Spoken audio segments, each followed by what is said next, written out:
dramatic development this week of the still ramping up national protest movement, again against the government's rapid push for sweeping judicial overhauls.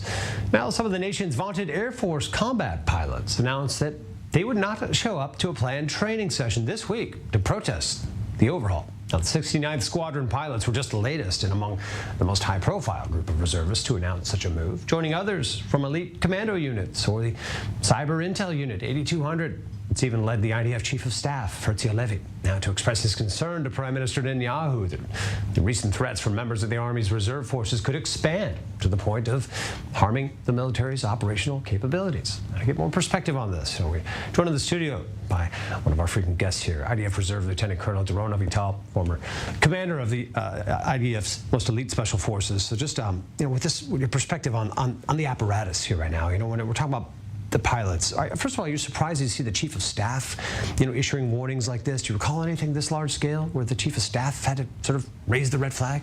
I'm not surprised at all. You have to understand that the reserve forces is really a key element of the Israeli defense mechanism. It's not a small side of the army. Exactly. This is the army, right? In the end, it's part of the strategy of the Israeli defense forces. The mode of operation is really that the mandatory service is really, they have to hold the fronts at the beginning and then the reserves enter. Right, it's exactly reserves to fight. And you're discussing the Air Force. Those Air Force pilots, they train on a weekly basis and they are really actually performing those operations. And the F-16 squadron, this is really the front line of the Israeli Air Force, whoever attacks in whatever region in the Middle East, if it's Syria or whatever, this is those pilots. So I think this is really hit the nerves, and I think people are worried, and I think the Air Force General is worried, and the head of the Army is worried, and Gallant, the Minister of Defense, is worried.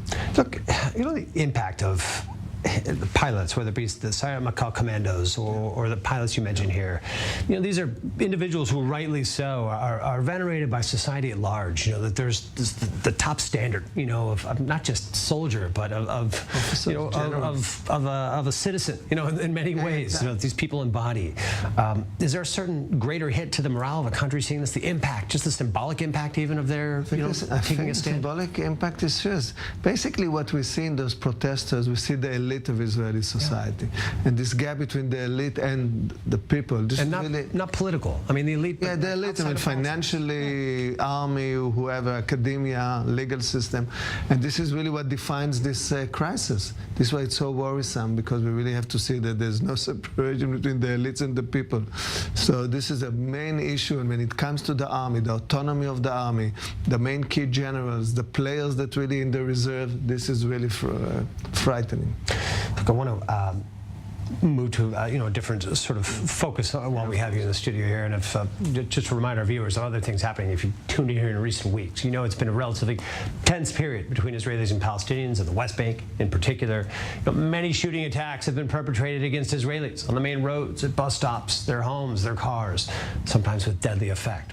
The country still reels from the month's terror attacks. And given the deadly retribution riots in the Palestinian town of Hawara, ongoing friction from IDF counter-terror raids there, the alert level for more attacks remains high.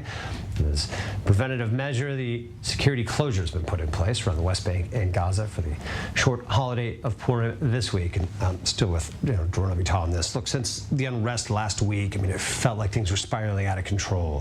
The multiple terror attacks, just the burning of the Palestinian town, the killing there. How have things appeared this week to either sort of settle or not? What's your impression of where they've gone since last week? I think a lot of us expected it to be worse than it was at this point. Is there a sense that something's relaxing, even, dare I say? There is this sense, but this can be really misleading, because the tensions, they go up and they can go down and up. I'm really worried about the West Bank. I'm talking about it for months. While we have the crisis within the Israeli society, something is going on in the West Bank, in Judah and Samaria. Palestinian Authority really don't have control in major cities. We saw it in Nablus, we see it in other places.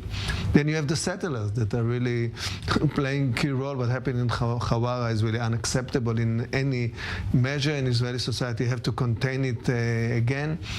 And the autonomy of the army operating there, and the police, and the border patrol, this is a main issue. I think the tension is high. I think Purim comes, Ramadan, Passover, Easter.